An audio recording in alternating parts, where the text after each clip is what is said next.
हिंदी में यूपीएससी की तैयारी से संबंधित प्रोग्राम्स को देखने के लिए सब्सक्राइब करें स्टडी IQ-IAS हिंदी। हेलो दोस्तों, स्वागत है आप सबका स्टडी IQ-IAS हिंदी पे। मैं ललिता दहिया। दोस्तों, पश्चिम बंगाल से एक बड़ी खबर चर्चा में है। पश्चिम बंगाल की राजभवन की कर्मचारी ने वहां के राज्यपाल के ऊपर छेड़छाड़ का आरोप लगाया है। ध्यान रखिएगा, ये पूरा मुद्दा क्या है, इस मुद्दे को समझेंगे और साथ ही क्या हमारे संविधान में राज्यपाल के लिए कुछ विशेष अधिकारों का जिक्र है, उनकी भी बात कर लेंगे और साथ ही ये भी जानेंगे क्या हमारे संविधान में राज्यपाल को पद से हटाने के लिए किसी प्रक्रिया का जिक्र किया है कि नहीं। इन सारे मुद्दों को हम आज की इस परिचर्चा में समझने का प्रयास करेंगे। तो सबसे पहले बात कर लेते हैं खबर की। राजभवन की एक कर्मचारी ने वहां के राज्यपाल CV आनंद बोस पर कलकत्ता में छेड़छाड़ करने का आरोप लगाया है और आरोप लगने के तुरंत बाद इस पर कानूनी परामर्श और राजनीतिक जो प्रतिक्रियाएं हैं वो शुरू हो गई हैं। ध्यान रखिएगा, 7 चरण के चुनावी मौसम के बीच में लोकसभा के चुनाव चल रहे हैं, हम सबको पता है। तृणमूल सरकार और राज्यपाल के कार्यालय में सीधे तौर पे जो टकराव है वो शुरू हो गया है। अब ये टकराव कैसे है, तृणमूल कांग्रेस का क्या कहना है, राज्यपाल का क्या स्टेटमेंट है, इन सारे मुद्दों को हम समझेंगे। पहले इस घटना के परिप्रेक्ष्य में कुछ बातें जान लेते हैं। ये जो महिला है जिन्होंने छेड़छाड़ के आरोप लगाए हैं, सूत्रों की माने तो ये महिला टेलीफोन कक्ष में काम करती है राजभवन में और परिसर में ही आवासीय क्वार्टर में रहती है। पुलिस ने की गई उसकी शिकायत में अलग अलग बातों को दर्ज किया है। इन महिला ने कहा कि 19 अप्रैल को बोस ने अपने CV के साथ उन्हें अपने कक्ष में बुलाया और जब वो 24 अप्रैल को गई तो उनके साथ छेड़छाड़ की गई, आपत्तिजनक बेसिकली हरकतें की गई राज्यपाल के द्वारा, ऐसा उस महिला का आरोप है। और इन महिला ने कहा है कि ये मेरे साथ एक बार नहीं हुआ, ऐसा कई बार हो चुका है। ध्यान रखिएगा, जब इनसे पूछा गया कि पहले शिकायत क्यों नहीं दर्ज कराई तो इनका स्पष्ट तौर पे कहना था, मैं चुप रही क्योंकि मुझे अपनी संविदा नौकरी खोने का डर था। ये पूरा का पूरा मामला है कि महिला ने किस किस आधार पे कैसे कैसे आरोप राज्यपाल के ऊपर लगाए हैं।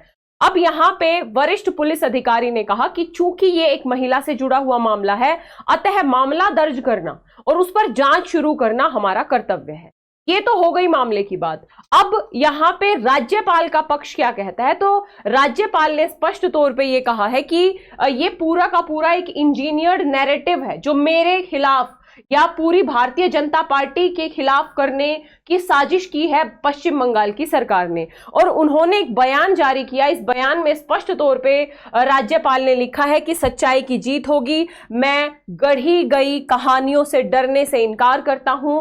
अगर कोई मुझे बदनाम करके कुछ चुनावी लाभ कमाना चाहता है तो भगवान उन्हें आशीर्वाद दे, लेकिन वे बंगाल में भ्रष्टाचार और हिंसा के खिलाफ मेरी लड़ाई को रोक नहीं सकते। यानी ये कहीं ना कहीं तृणमूल कांग्रेस के ऊपर इन्होंने आरोप लगाने का प्रयास किया है अपने इन स्टेटमेंट्स के माध्यम से कि ये इंजीनियर्ड नैरेटिव है, मुझे फंसाने का प्रयास किया है ताकि वहां की सत्ताधारी पार्टी चुनावी लाभ प्राप्त कर सके। लेकिन उन्होंने कहा कि मैं किसी भी प्रकार के आरोप से डरने वाला नहीं हूं।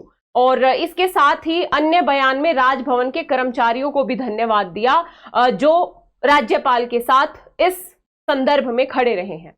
यहां पे बता दें कि कल रात 10 बजे के आसपास ही एक और विज्ञप्ति जारी की गई राजभवन की ओर से और कहा कि परिसर में पुलिस और राज्य की वित्त मंत्री चंद्रिमा भट्टाचार्य के प्रवेश पर प्रतिबंध लगा दिया गया। यानी कहीं ना कहीं राज्यपाल और राज्य सरकार के बीच जो टकराव है वो प्रत्यक्ष तौर पे सामने आ गया है। यहां पे बताना लाजमी होगा कि पश्चिम बंगाल के राज्यपाल और वहां की सरकारों के बीच लंबे समय से, पहले जब जगदीप धनखड़ जी वहां के राज्यपाल थे उस समय भी सरकार और राज्यपाल के बीच एक तनाव मुक्त माहौल यानी एक टकराव हम देख सकते थे और वर्तमान में भी ये टकराव हमें लगातार देखने को मिल रहा था। और इस तरीके के घटनाओं से और इस तरीके की प्रतिक्रियाओं से कि वित्त मंत्री को और पुलिस को प्रवेश पर प्रतिबंध लगा दिया गया है, ये टकराव और गहरा हो जाता है।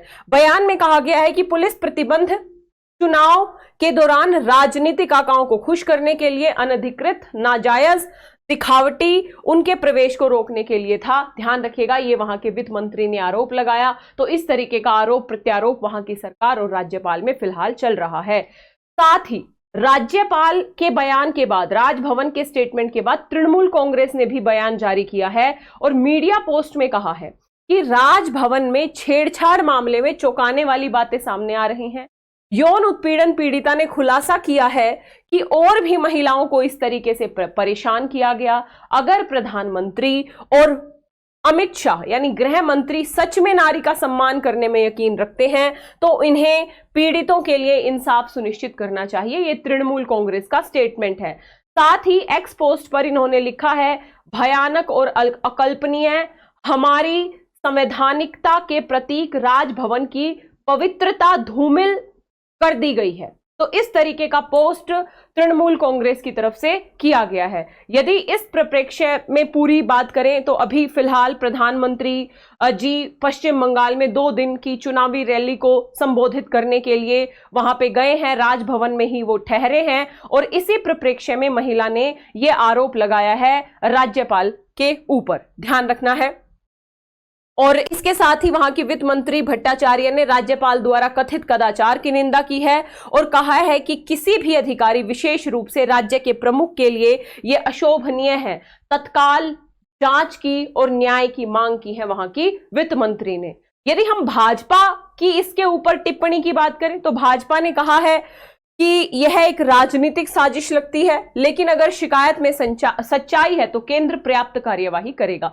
ये पूरा का पूरा सिनेरियो पिछले 2 दिन में हमें देखने को मिल रहा है पश्चिम बंगाल के अंदर। अब देखना यह होगा कि किस तरीके से ये मुद्दा जोर पकड़ता है, किस तरीके से इस मुद्दे की गहराई से, निष्पक्षता से जांच की जाती है और अगर दोषी पाए जाते हैं राज्यपाल तो उनके ऊपर क्या कार्यवाही होती है, यह आने वाला समय ही हमें बताएगा। और यदि झूठी साजिश है तो फिर उस महिला के ऊपर कार्यवाही क्या होती है, इन सारी की सारी बातों को हम आने वाले समय में जारी रखेंगे। अब यहां पे एक बात समझने की है कि क्या ऐसे आरोप के बाद राज्यपाल को जेल में बंद किया जा सकता है? तो ध्यान रखिएगा, हमारे संविधान का अनुच्छेद 361 राज्यपाल और राष्ट्रपति को विशेष अधिकार देता है और आर्टिकल 368 राज्यपाल के पद पर रहते हुए किसी भी आपराधिक कार्यवाही से रोकता है। ध्यान रखिएगा, कोई भी किसी भी प्रकार की आपराधिक कार्यवाही में उनके ऊपर मुकदमा नहीं चलाया जा सकता है राज्यपाल रहते हुए। आर्टिकल 361 में ही यह कहा गया है कि राष्ट्रपति किसी राज्य के राज्यपाल के खिलाफ उनके कार्यकाल के दौरान किसी भी अदालत में कोई आपराधिक कार्यवाही शुरू नहीं की जाएगी या जारी नहीं रखी जाएगी। साथ ही यानी कोई आपराधिक कार्यवाही नहीं शुरू की जा सकती है, ना राष्ट्रपति के खिलाफ और ना ही राज्यपाल के खिलाफ आर्टिकल 361 के अकॉर्डिंग। साथ ही राष्ट्रपति या किसी राज्य के राज्यपाल की गिरफ्तारी या कारावास की कोई प्रक्रिया उनके कार्यकाल के दौरान किसी भी अदालत यानी उनकी गिरफ्तारी भी उनके कार्यकाल के दौरान नहीं की जा सकती है। एक परिप्रेक्ष्य तो ये है। अब दूसरा मुद्दा है, क्या वहां की विधानसभा राज्यपाल को हटाने की शुरुआत कर सकती है? तो ध्यान रखिएगा, विधानसभा के पास राज्यपाल को हटाने की कोई पावर नहीं होती है। राज्यपाल की नियुक्ति राष्ट्रपति द्वारा की जाती है और साथ ही राज्यपाल राष्ट्रपति के प्रसाद पर्यंत पद धारण करते हैं, यानी जब राष्ट्रपति चाहेंगे तभी राज्यपाल को वो हटा सकते हैं। अन्यथा भले ही कोई आपराधिक मुकदमा भी राज्यपाल के ऊपर दर्ज हो जाए, राज्य की विधायिका को यानी पश्चिम बंगाल की विधानसभा को राज्यपाल के ऊपर किसी भी प्रकार की कार्यवाही करने का संवैधानिक कोई अधिकार नहीं है। साथ ही दोस्तों, मैं आप लोगों को बताऊंगी कि क्या हमारे संविधान में राज्यपाल को हटाने की प्रक्रिया का जिक्र है कहीं पे भी।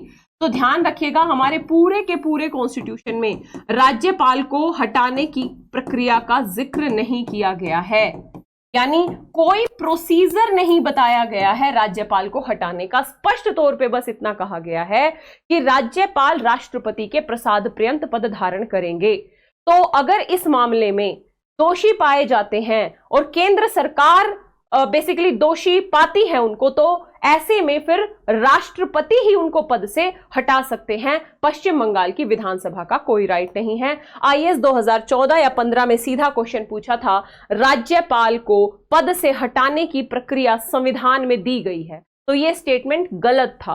कोई प्रोसीजर हमारे कॉन्स्टिट्यूशन में नहीं दिया गया है, इसलिए पीटी के पॉइंट ऑफ व्यू से राज्यपाल का पद आपके लिए काफी ज्यादा महत्वपूर्ण है। जब हम मेंस में चर्चा करेंगे तो राज्यपाल के पद के ऊपर क्या क्या बेसिकली विवाद रहता है, तनाव के विषय क्या रहते हैं, टकराव के विषय क्या रहते हैं, उन्हें एग्जाम्पल्स के साथ हम वहां पे समझेंगे। फिलहाल आने वाला समय बताएगा कि इस मामले में क्या होगा। निष्पक्ष जांच के बाद क्या तथ्य सामने आते हैं, क्या ये कोई साजिश है या फिर इसमें कोई सच्चाई है, ये जांच के बाद ही पता लगेगा। आरोप लगाने से कोई आरोपी नहीं हो जाता है, ये हमारा बेसिकली हमारे देश का कानून भी कहता है। आरोप तब तय होगा जब एक निष्पक्ष जांच की प्रक्रिया के बाद सारे तथ्यों को, सारे सबूतों को आधार में रख के आरोप तय किया जाएगा। ध्यान रखिएगा। तो हमें थोड़ा सब्र रखना पड़ेगा, पेशेंस रखना पड़ेगा इस पूरे के पूरे प्रोसीजर पे, ठीक है। तो ये मुद्दा काफी चर्चा में था। आपकी क्या राय है इस मुद्दे पे, कमेंट बॉक्स में जरूर बताएं। इसके साथ ही 2025, 26 या 27 में यदि आप यूपीएससी का अटेम्प्ट देना चाहते हैं, बेहतर तरीके से प्रिपरेशन करना चाहते हैं, तो हमारे स्टडी IQ IAS हिंदी के P2I बैच से जुड़ सकते हैं। प्रीलिम्स, मेंस, इंटरव्यू तीनों स्तर की प्रिपरेशन इस बैच में कराई जा रही है। साथ ही 18 किताबें भी आपको दी जा रही हैं मात्र 27,999 में। LD लाइव कोड का प्रयोग करके आप एडमिशन ले सकते हैं स्टडी IQ की ऐप या वेबसाइट पे, या इस वीडियो के डिस्क्रिप्शन बॉक्स में लिंक दिया होगा, उस लिंक पे जाइए, एडमिशन ले लीजिए LD लाइव कोड के साथ। 2 साल की वैलिडिटी है, 13 से 14 महीने में पूरा सिलेबस कंप्लीट हो जाएगा। Foundation batch, PT special, main special, interview, सारे के सारे मुद्दे इसमें इंक्लूड हैं। साथ ही यदि आप ऑप्शनल वैकल्पिक विषय की प्रिपरेशन करना चाहते हैं तो इतिहास वैकल्पिक विषय 6 मई से और PSIR वैकल्पिक विषय भी 6 मई से शुरू हो रहा है। देर किस बात की, फटाफट LD लाइव कोड का प्रयोग कीजिए, एडमिशन लीजिए मात्र 14,999 में। इसके अलावा आप मुझे Lalita Dahiya academy Telegram channel, Instagram, Facebook page यहाँ पे भी फॉलो कर सकते हैं। तो दोस्तों आशा करती हूँ परीक्षा के प्रिपरेशन में जो नजरिया है वो सही लगा होगा। आप कमेंट बॉक्स में अपनी राय भी व्यक्त कीजिएगा। मिलेंगे इसी तरीके की अगली परिचर्चा में, तब तक के लिए जय हिंद, जय Bharat, all the best, thank you so much. Hindi में यूपीएससी की तैयारी से संबंधित प्रोग्राम्स को देखने के लिए सब्सक्राइब करें स्टडी IQ IAS हिंदी।